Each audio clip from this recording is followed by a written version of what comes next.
Hello everyone, good morning. आज मैं आपको बड़ी छोटी सी और इंटरेस्टिंग सी बात बताने जा रही हूँ। ये बात है लॉस एंजलिस की। वहाँ में एक स्टोर में एक सरदार जी का स्टोर था और वो राशन की चीज़ें बेचते थे। और वहीं पास में एक हॉस्टल था, वहाँ पे हमारे जानकारों की लड़कियाँ और उसकी फ्रेंड्स वहाँ पढ़ती थी। तो वो कभी कभी उनसे राशन लेने के लिए जाती। जब भी वो जाती तो सरदार जी उनको, बीइंग इंडियन, वो भी हिंदुस्तान से था और ये भी लड़कियां थी, तो मेर सी आती थी उसको भी, अपनी है। तो वो उनको कहता, बेटी हो तुम ये आज आ गई हो कि हमें रोटियां दे दो बनी बनाई, तो कितना टाइम लगता है, आटा ले जाओ ना मेरे से, फटाफट बना, आटा गूंदो और बनाओ और ताज़ा खाओ। हैं?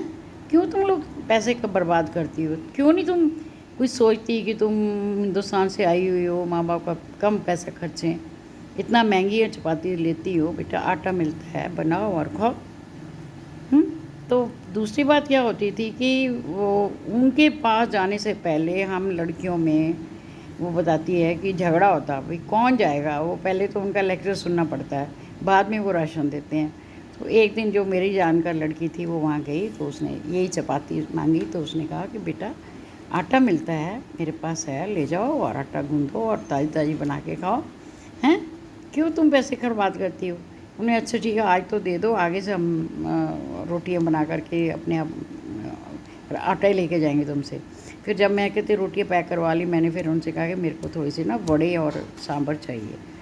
तो उन्होंने वो ना उसमें से माइक्रोवेव से निकालने लगे। तो मैंने कहा अंकल ये तो ठंडे हैं, गर्म है। कहता हाँ, मैं तो ये गर्म करके सांभर में डाल दूँगा और आपको दे दूँगा और फुल पैसे ले लूँगा, और आपको कह रहा हूँ कि ये ठंडे ले जाओ, घर में माइक्रोवेव है, उस पर गर्म करो और सांभर ले जाओ, उसमें डालो और आधे पैसे लगेंगे।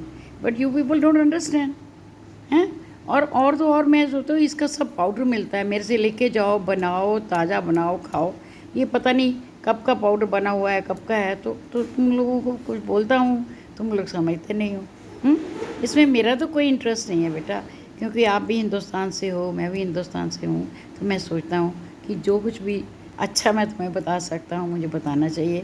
और मैं कहता हूँ, और मैंने कहा अच्छा चलो आज तो दे दो, आगे से हमेशा उनको हम ये बोल करके आगे से हम खुद बनाएंगे तो जाते। और दूसरी बात ये है कि उन जब भी कभी हमें राशन की चीज़ की ज़रूरत पड़ती, तो हम लड़कियों में होता कौन जाएगा वहाँ पे, पहले तो जा कर के वो सरदार जी से उनकी सारी बातें सुननी पड़ती हैं, फिर जाके वो राशन देते हैं। तो मेरे कहने का मतलब था कि वो समझा नहीं उस वक़्त, वो लड़की बता रही है अब कि कितने अच्छे थे वो, हैं, हमें कितनी प्यार से समझाते थे, गाइड करते थे, बेटा अपने हाथ से बनाओ, कम पैसे लगेंगे, ताज़ा बना के खाओ, कोई फ़ायदा नहीं ये पैक्ड चीज़ें लेने का, है ना। तब तो हमें समझ नहीं आता था।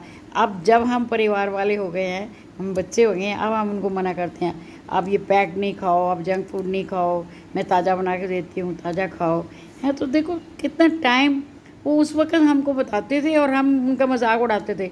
जाने से पहले ही हमारी लड़ाई होती, कौन जाएगा जी उनकी बकवास सुनने के लिए, तब हम उसको बकवास बोलते थे। अब no I realise he was a such a gem of a person, इतने अच्छे थे। वो तो चाहता बिजनेस था उसका, हमसे ज़्यादा पैसे भी ले सकता था और हमें और भी ये भी ले लो वो भी ले लो कैसे ना, पर वो तो हमें कहता बेटा अपने हाथ से बनाओ, अपने हाथ से खाओ। I hope you enjoy this talk. Okay bye.